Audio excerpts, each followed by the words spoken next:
Previously at Cold Bear Ranch. No. Previously at Cold Bear Ranch. Last time you watched, you saw a bunch of this. No. Previously at Cold Bear Ranch. No. Previously on Cold Bear Ranch. Whatever. Check this out.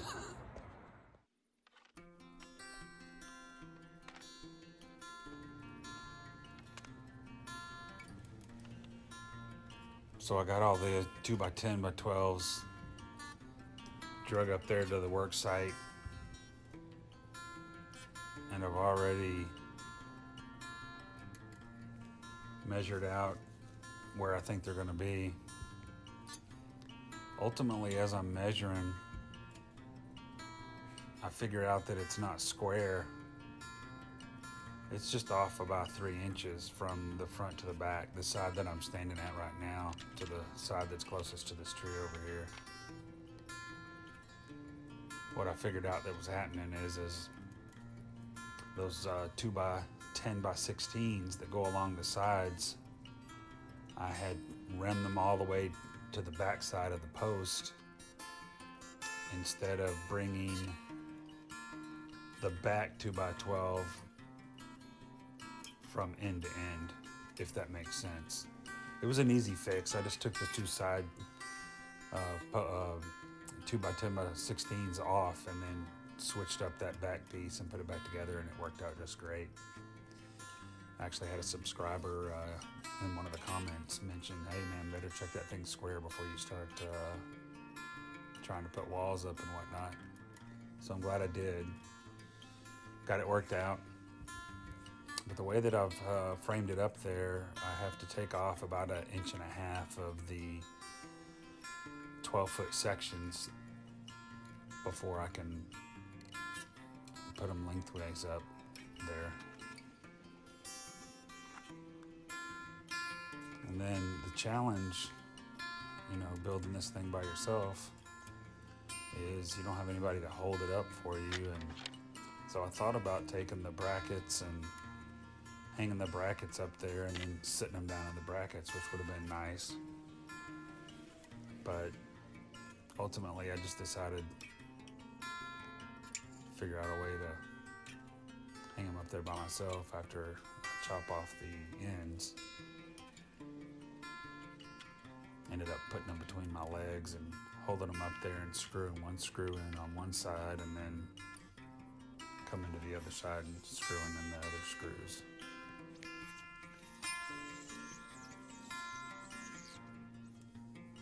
So right now I'm trying to use my circular saw, which I've been having problems with it. I don't know why. I had a fresh battery on it and it just acted like it would die. So I ended up having to use that Sawzall to cut the end of it off, which worked just fine.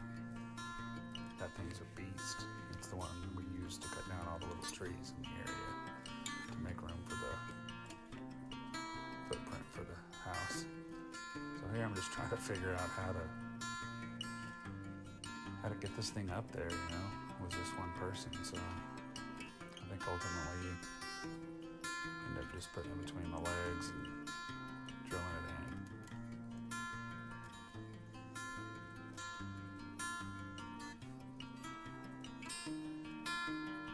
in. Sometimes you just got to think of alternate ways to do things up there whenever you're by yourself and there's no one there to help you. To be honest with you, this is a time I wish I had Jacoby up there. He could have held one end of it and would have done it, but ultimately that worked. But you can see it's kind of wobbly on the other end there. I just put one screw in and came down and got this end braced up there and put 2 screws in. So in essence, there's just 2 screws on each side. Ended up working. Then I'll come back after the fact and put the brackets to hold it up.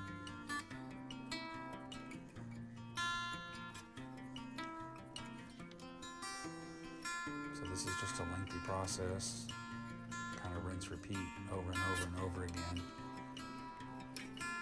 end up using 4 2x10 by 12s within each one of those sections. So I ended up putting 8 total in between there. The closer I got to the center section, it's actually the center posts that are going down the center there. It's not 16-inch on center. It's a lot closer, but that's okay. Just more support for the floor.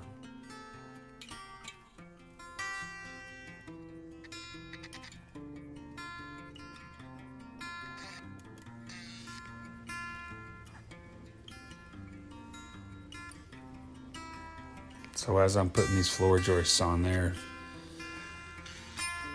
I need some ideas on how I'm gonna, ultimately pull this thing off.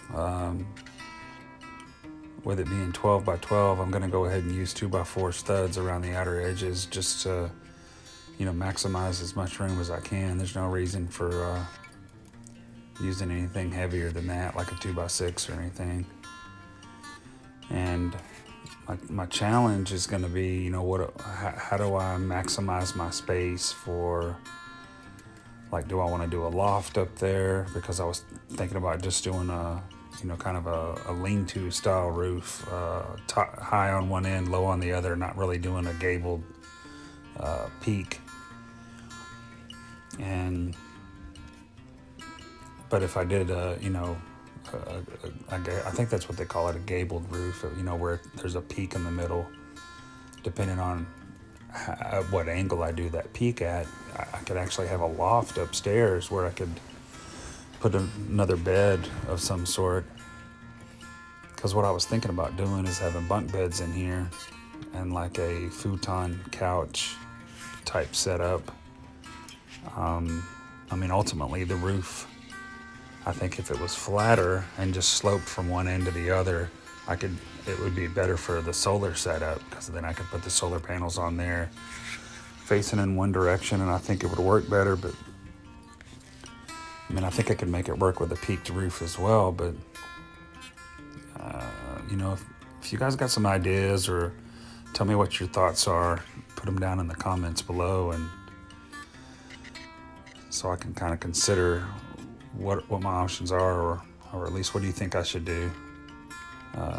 You guys have come up with some really great ideas, and it's been really helpful, so I appreciate the feedback. I'm definitely going to have to cut that tree down that's right there next to the house. It kind of grows up into where the roof line is up above, so I know that's going to at least have to trim the limbs off of it, or potentially take that thing down.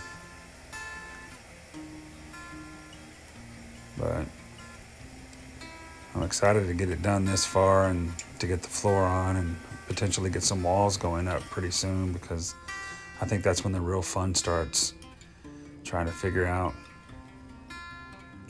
what the floor plan's going to look like, where I'm going to put some countertops, and how I'm going to arrange the windows and all that kind of stuff.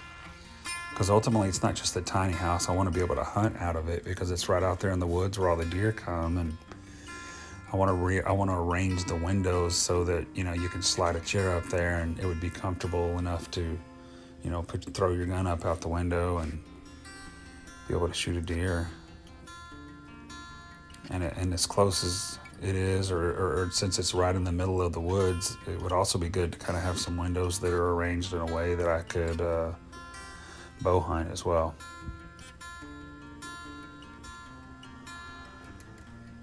So I finished up the one side, and now I'm starting on this other side here, and actually just got a couple more to go. All I gotta do is snip off them edges and get them hung up there, and we're on our way to having a bunch of floor joists there ready for some plywood. Thinking about doing 3/4-inch plywood, treated plywood for the floors. So obviously that'll be coming up in an upcoming video.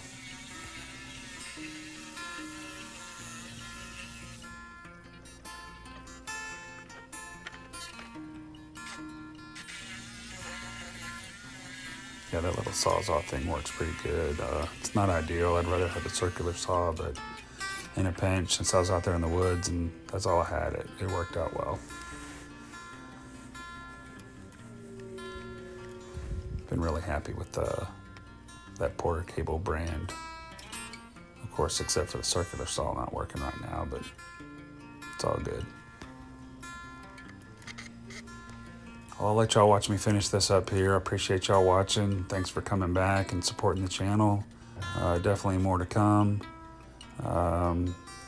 It's going to be moving really fast after this. I think once we get the floor down and the walls start coming up, man, next thing you know, you throw up some paneling on the outside, and I'll be working on the inside of it. So that's going to be a lot of fun, trying to figure out where everything goes and figuring out what to do. So I'm happy to take you guys along for the ride. Thanks again for watching. Don't forget to like and subscribe and comment. Make Jacoby proud. And I'll be putting out more content soon.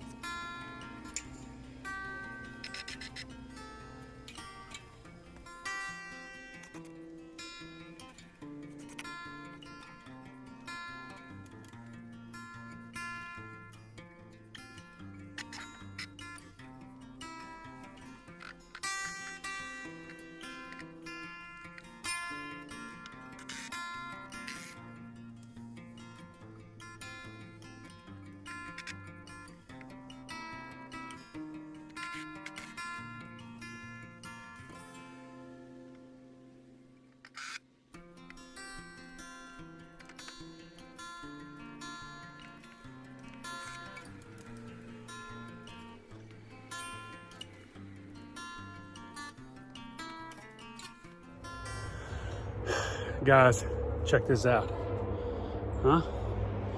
Foundation, floor joists are in.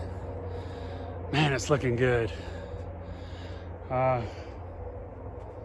looks like they're really close together there in the middle. I just went 16-inch on centers, starting from the outside going towards the middle on both sides. So that's just how it ended up. But this bad boy ain't going anywhere, man. Look at that. Looks really good. So yeah, I'm loving it. Now I got to come in here and put these joist hangers on. So in essence, you know, it'll cradle the 2x10, and it's got 4 screw holes that'll run along this way and then into the header. So I'll put those on there like this, and this thing's gonna be stout. They're gonna be really stout. Man, we're about to call this foundation done. It looks good. Can't wait to get some plywood on there and start raising some walls up. It's gonna be amazing. Let me flip this around and give you guys a better look. So that gets Mr. Shovel, you're just making the picture not look as good. We ain't digging no more holes. There you go, guys. Got the 4-foot porch over here. Oh, look what I noticed earlier. Hopefully you guys can see this. Right there, there's a crack. So it's got this knot right here. And so I don't know if that knot has anything to do with it, but there's a crack right there. So that's not good. If I put any weight on this thing may split. So I'll probably have to put some kind of braces on these, or maybe go straight down with it. I don't know, we'll figure it out. But nonetheless, we've got the 4-foot porch in. It's gonna be looking down over the creek, Cold Beer Creek. Usually there's cold beer floating along here, and you just pick them up and grab them. That's why it's called Cold Beer Ranch. Got the cold beer just floating down the creek. You pick them up, you have a cold one, and you get to work.